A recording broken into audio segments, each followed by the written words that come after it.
Karl Marx supone un momento relevante en el desplazamiento del pensamiento filosófico desde el Allende al Aquende, desde el más allá al aquí y el ahora, ¿no? Se nos ocurre que cabe distinguir tres aspectos en el pensamiento de Marx.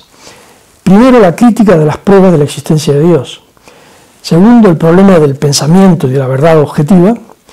Y tercero, la asignación de una nueva tarea para la filosofía. En su tesis doctoral, el filósofo abordó el problema de las creencias religiosas con palabras bien conocidas y que voy a repetir aquí. Las pruebas de la existencia de Dios no son más que vanas tautologías. La prueba ontológica se reduce a lo siguiente: lo que yo me represento realmente es para mí una representación real y actúa sobre mí. En ese sentido, todos los dioses, tanto los paganos como los cristianos, han tenido una existencia real. El antiguo Moloch, el Apolo délfico, era una potencia concreta en la vida de los griegos. Si alguien imagina poseer 100 escudos, dice Marx, si esta no es para él una representación arbitraria y subjetiva, sino que cree en ella, los 100 escudos imaginados tienen para él igual valor que escudos reales. Él podrá contraer, por ejemplo, deudas sobre su fortuna imaginaria.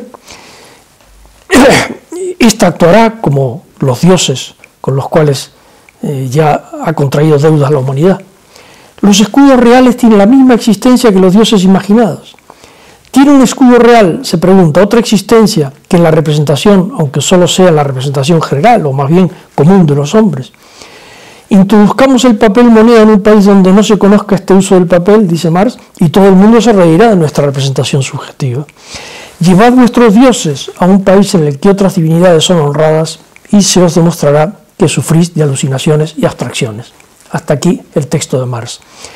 Esa sentencia impuso una filosofía de la Aquende.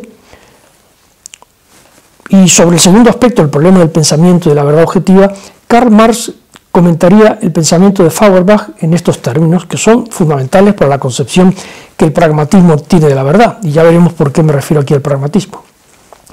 El problema, dice, el pensamiento humano se le puede atribuir una verdad objetiva, no es un problema teórico, dice Marx, sino un problema práctico.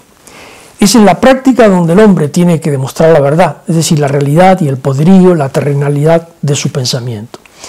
El litigio sobre la realidad o irrealidad de un pensamiento, dice Marx, un pensamiento que se aísla en la práctica, es un problema puramente escolástico y no tiene el menor interés. Porque Feuerbach, Marx recuerda que Feuerbach desdobla el mundo en dos, uno religioso y otro terrenal, reduce el mundo religioso a su fundamento terrenal, pero el hecho de que el fundamento terrenal se separe de sí mismo y se afinque en las nubes como reino independiente, pues tan solo resulta explicable a partir del desgarramiento interno de ese fundamento terrenal y de la contradicción en que está respecto a sí mismo. Y una vez que hemos descubierto en la familia terrenal la clave para entender la familia sagrada, escribe Marx, se hace necesario aniquilar la primera teórica y prácticamente. Y en relación con el tercer aspecto hay que recordar aquí que el filósofo alemán terminaría sus tesis sobre Feuerbach con estas palabras que de manera tácita, aunque no expresa, están omnipresentes en los filósofos pragmáticos norteamericanos, ¿no? Dice Marx, los filósofos se han limitado a interpretar el mundo de distintos modos. De lo que se trata a partir de ahora es de transformarlo. Esos enunciados instauran una nueva orientación del pensamiento filosófico o la consolidan, pues la crítica de la filosofía tradicional venía del siglo anterior.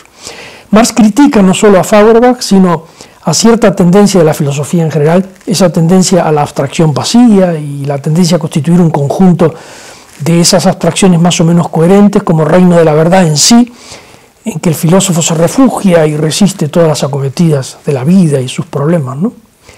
Resistencia que es tanto más desdeñosa, dice Marx, cuanto mayor es la confianza que se tiene en poseer verdades eternas que nadie ni nada erosiona, ¿no? Y en esa nueva orientación del quehacer filosófico, esos enunciados asignan a la filosofía una novedosa tarea: coadyuvar a construir un mundo mejor. No en vano, Richard Rorty reconocía a Marx como un filósofo protopragmático. Muchas gracias.